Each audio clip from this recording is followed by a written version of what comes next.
अदब से मगफिरत। एक बुजुर्ग की वफात के बाद एक दिन किसी ने उन्हें ख्वाब में देखा और पूछा, अल्लाह ताला ने आपके साथ क्या मामला किया? उन्होंने जवाब दिया, अल्लाह ताला ने मेरी मगफिरत फरमा दी।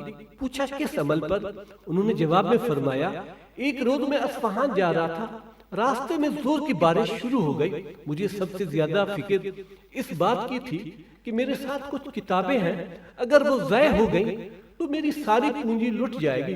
करीब में कोई ऐसा साहिबान या छत न थी जिसके नीचे पनाह ली जा सके। चुनाचे मैंने अपना जिस्म को दोहरा करके किताबों पर साया कर दिया ताकि वो हत्तल इम्कान बारिश से महफूज रहे। बारिश सारी रात जारी रही और मैं सारी रात उसी हालत में बैठा रहा। सुबह के वक्त बारिश रुकी तो मैं सीधा हुआ। बस अल्लाह ताला ने उस अमल की वजह मगफिरत की। ये बुजुर्ग इमाम अबी अयूब सुलेमान बिन दाऊद रहमहुल्लाह थे।